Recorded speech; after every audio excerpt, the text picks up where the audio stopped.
शीतट कळे तो चारुणी सभी गौतमे वचन गीता तो चारुणी कलंकिनी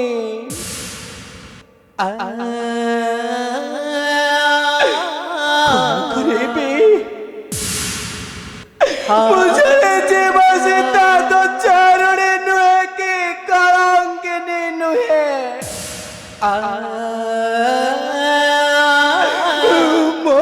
सीता सती सती महासती से महासती बोली से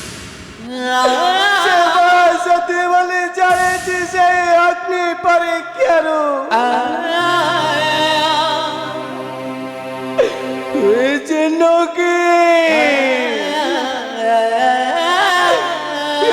कौन गला तुम्हें जनकी तुम्हें कौन गला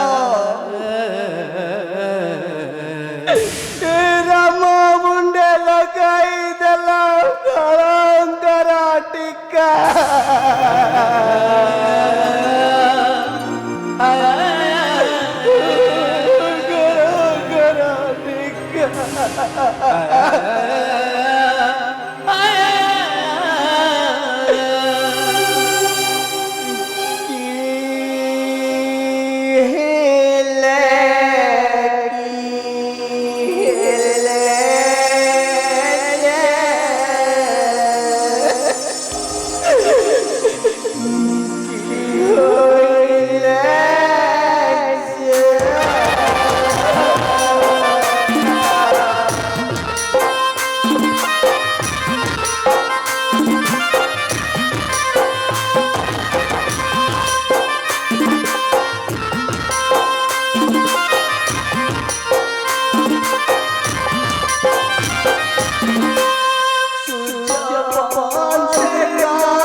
ପ୍ରଜାନୁ ରଞ୍ଜନ ରାମ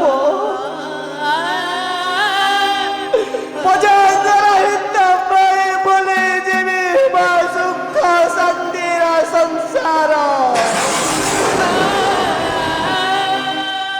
ଭାଙ୍ଗି ଦେବି ମୋର ସୁନ୍ଦର ସଂସାର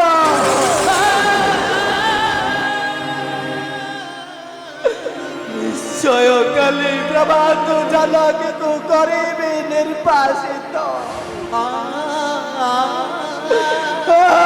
ନିଶ୍ଚୟ କରିବି ନିର୍ବାସିତ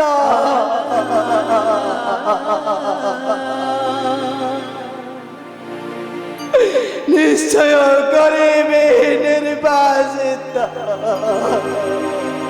ଭାଇ ଲକ୍ଷ୍ମଣ ଭାଇ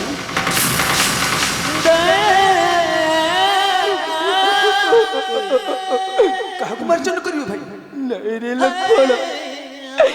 ସେ କିଛି ନୁହେଁ ରେ ଲକ୍ଷ୍ମଣ ସେ କିଛି ନୁହେଁ ଆପଣଙ୍କ ଆଖିରେ ଲୁହ କୁହନ୍ତୁ ଭାଇ କେଉଁ ପ୍ରଜା କଣ ଆପଣଙ୍କୁ ଦୁଃଖ ଦେଇଛି ଭାଇ? ନାଇଁ ରେ ଲକ୍ଷ୍ମଣ କେଉଁ ପ୍ରଜା କାହିଁକି ମୋ ମନରେ ଦୁଃଖ ଦବ ଦୁଃଖ ତମ କପାଳରେ ଲେଖା ସହି कंकादर पहाड़ी आए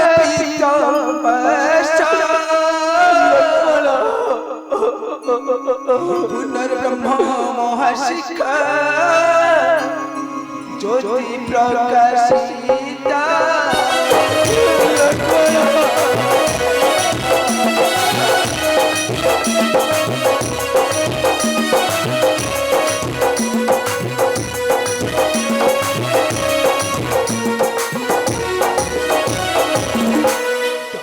कंकादर पहाड़ी आए पिता पुनर्ब्रह्म महाशिखा ज्योति प्रकाशिता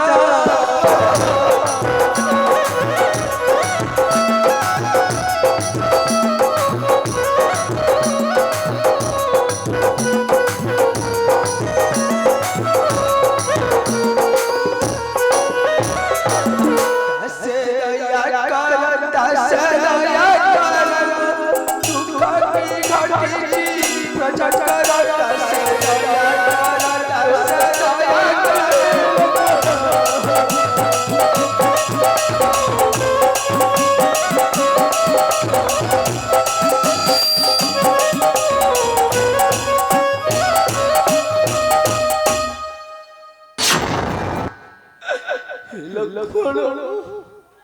ଶୁଣିବ ନା ଲକ୍ଷ୍ମଣ ଭାଇର ଦୁଃଖର କାହାଣୀ ଶୁଣିବ ନା ରେ ଲକ୍ଷ୍ମଣ ରେ ଶୁଣିଲେ ତ ଧୈର୍ଯ୍ୟ ହେବ ଖଣ୍ଡା ବିଖଣ୍ଡିତରେ ଲକ୍ଷ୍ମଣ କୁହନ୍ତୁ ଲକ୍ଷ୍ମଣ ଭାଇ ଶୁଣରେ ଲକ୍ଷ୍ମଣ କୁହନ୍ତୁ ଭାଇ ରାମ